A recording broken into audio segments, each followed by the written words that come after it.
बिहार के कटिहार जिले में भूख हड़ताल पर क्यों बैठे लोग? बिहार के कटिहार जिले के बरारी प्रखंड में प्रशासन द्वारा घरों को तोड़े जाने के खिलाफ स्थानीय नेताओं और आम लोगों ने भूख हड़ताल शुरू कर दी है। हड़ताल के दौरान प्रदर्शनकारियों ने कई महत्वपूर्ण मांगे रखी है, जो विशेष रूप से विस्थापितों और नदी कटाव पीड़ितों के पुनर्वास से संबंधित है। उनकी मांग है कि झौवा कौल बांध के वार्ड नंबर 8 और 9 के विस्थापितों के घरों को तोड़ना बंद किया जाए, जब तक उनका पुनर्वास नहीं हो जाता है। इसके साथ ही कटिहार जिले में गंगा और महानंदा नदी के कटाव से बेघर हुए विस्थापितों का पुनर्वास शीघ्र किया जाए।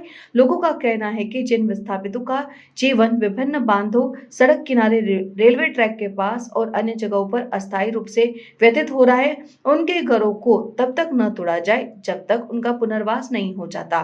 प्रदर्शनकारी आरोप लगा रहे हैं कि प्रशासन द्वारा किए गए अवैध घरों के तोड़े जाने से लोग बेघर हो गए हैं और उनकी समस्याओं का समाधान किया जाना चाहिए। उन्होंने प्रशासन से शीघ्र कदम उठाने की मांग की है ताकि प्रभावित परिवारों को पुनर्वास मिल सके और उन्हें एक सुरक्षित जीवन जीने का अवसर मिले। देखिए पूरी रिपोर्ट।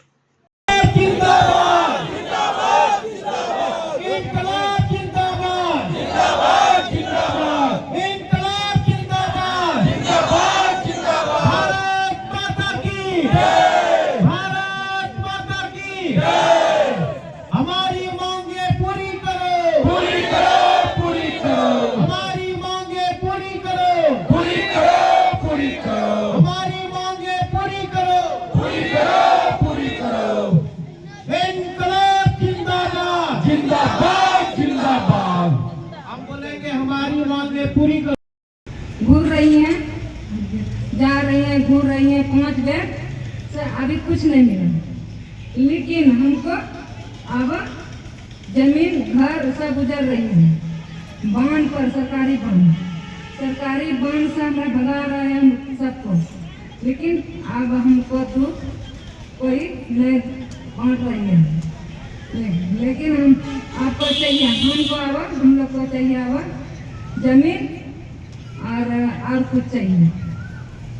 हम से सूरदास आदमी एक विकलांग, हम कहाँ जाएंगे, कहाँ रहेंगे?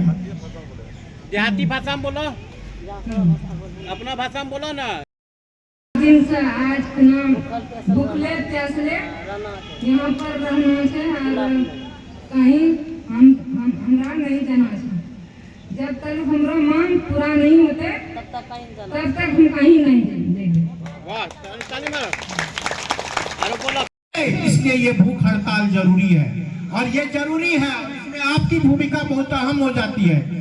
बरारी के सम्मानित नागरिकों का भूमिका बहुत अहम हो जाता है। हमको घर है, कटिहार में 2 घर है, हमको नहीं चाहिए जमीन, हमारा घर नहीं टूटेगा, लेकिन इंसान होने के नाते ये दर्द होता है। इन विस्थापितों के जीवन को हम जिए हैं, हम लड़े हैं, इसलिए हम बरारी के तमाम सम्मानित नागरिकों से आग्रह करते हैं, प्रार्थना करते हैं, इस मासूमों को, इन विस्थापितों के लड़ाई को अपना लड़ाई बनाइए। और आज हम लोग यहाँ पे बैठे हैं और राजनीतिक रूप से भी हमारा बरारी बहुत सक्रिय है। आप देख लीजिए, ऐसा कार्यक्रम तमाम पत्रकार बंधु हैं, ऐसा कार्यक्रम अगले 3, 4, 5 दिन जब तक ये कार्यक्रम नहीं खत्म हो जाता है, आप उसके बाद बात कीजिएगा कि ये कार्यक्रम का स्पिरिट क्या था। अभी समझ में नहीं आएगा, थोड़ा देर देखिए। ये भूख हड़ताल है, कोई आज तक इस कटिहार में या पूरे भारत में ऐसा कार्यक्रम नहीं हुआ है। कार्यक्रम कर रहा है, भूख हड़ताल कर रहा है विक्टर झा। ना विक्टर झा का नाम है, ना फोटो है। यहाँ पे फोटो किसका है? कटिहार सांसद तारिक अनवर, जो कि कांग्रेस से है। विधायक कटिहार तारकिशोर जी बीजेपी से, विधान पार्षद बीजेपी से, विधायक जदयू से, कदवा विधायक शकील भैया कांग्रेस, मनोहर सिंह कांग्रेस, कविता देवी बीजेपी माले, इधर गांधी बाबा, इधर जो है मोदी जी और नीतीश जी। इसमें लगता है कि कोई पार्टी और किसी दल का यहाँ पे बात हो रहा है। ये कटिहार के कर्ता धर्ता हैं। सवाल पैदा होता है, इनका फोटो क्यों है? यही एमपी है ना, यही एमएलए है, यही विधान पार्षद है, यही प्रधानमंत्री या मुख्यमंत्री हैं। देंगे तो यही ना इस योजना का जो भी हमारा मांग है। इसलिए सबका फोटो है, किसी दल का कोई बात नहीं है। इसीलिए इस बरारी में जो कोई भी सामाजिक कार्यकर्ता है या राजनीतिक कार्यकर्ता है, किसी दल से है, उनसे भी आग्रह है कि आप आइए और जैसे विक्टर झा बिना किसी जो है बंगाल से 1912 में कट के बिहार राज्य का स्थापना हुआ था, और संजोग है कि इसी 22 मार्च को हमारा कटिहार जिला भी अस्तित्व में आया। कटिहार जिला का स्थापना हुआ। आप देखे होंगे कटिहार के तमाम कर्ता धर्ता जितने भी हैं, एमपी एमएलए से लेके बड़े बड़े एडमिनिस्ट्रेटर जितने भी हैं, कटिहार के सो कॉल्ड बड़े लोग राजेंद्र स्टेडियम में सोफा लगा के मैथिली ठाकुर का भजन दे रहे हैं। सुबह में अलग कार्यक्रम, शाम में अलग कार्यक्रम।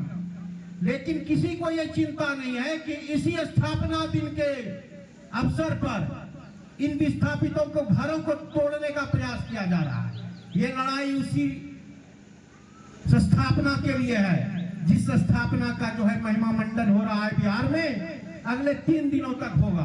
तो आप तमाम लोगों से आग्रह है कि ये जो है अस्तित्व का लड़ाई है, इसके गुलाम सच्चे मायने में जो आजादी है, आजादी का लड़ाई है, इसके स्थापना का लड़ाई है। इसलिए आप लोगों से आग्रह है कि मैं तो कटिहार से आया हूँ, आप इसके समाज का हैं, इनके तन मन और धन से इन विस्थापितों का साथ दीजिए। और आप लोग को कहे एक कहावत है, न किसी हम सफर न किसी हम नसी से निकलेगा, हमारे पैरों का कांटा हम ही से निकलेगा। आपका इस लोकतंत्र में क्या स्थान है वो आपको खुद पता है। और जैसे आप किसी महल में रहते हैं, हमारा घर कटिहार में है, उसी तरह इसके लिए 5 मंजिला मकान क्या है, बांध के ऊपर फूस का घर। लेकिन उस नरक से भी इसको भगाने का प्रयास किया जा रहा है। प्रशासन के लोगों को कहना है कि रोड बनेगा, रोड बनेगा तो यही लोग न चलेंगे। जब ये रहेंगे ही नहीं तो रोड पे चलेगा कौन? इस बुड़बक समाज जो प्रशासन के लोगों को इतना समझ में नहीं आता है कि रोड जहाँ पे बना रहे हैं, आप समझा रहे हैं कि चलेगा यही लोग, तो इन लोगों को जब भगा रहे हैं तो फिर ये लोग चलेगा कहाँ, कैसे वहां से? और इस लड़ाई को पिछले 20 वर्षों से लड़ रहा है लोग। धरना, प्रदर्शन, आमरण अनशन, पद यात्रा, जेल यात्रा, लाठी, हथकड़ी यात्रा, सब करके ध्यान आकृष्ट करवाते करवाते थक गए। आज किसी को भूखे रहना सबसे खराब काम है, सबसे कष्टकर काम है। लेकिन आज हम बूढ़े बुजुर्ग, यहाँ तक कि मिलिया दीदी जैसी सूरदास भी बैठी है समाज को बचाने के लिए। अगर शर्म आए इस प्रशासन को, बिहार सरकार के पदाधिकारियों को, जिनको आंख है, जो देख नहीं पाती, उसको समझ में आता है कि घर टूट जाएगा तो क्या दर्द होगा। लेकिन जिनको आंख है, आंख के ऊपर चश्मा। अगर आपने हमारा अभी तक चैनल सब्सक्राइब नहीं किया है तो कृपया चैनल सब्सक्राइब कर लें, लाइक करें, शेयर करें, कमेंट करें। तो मिलते हैं फिर किसी और खबरों के साथ। नमस्कार।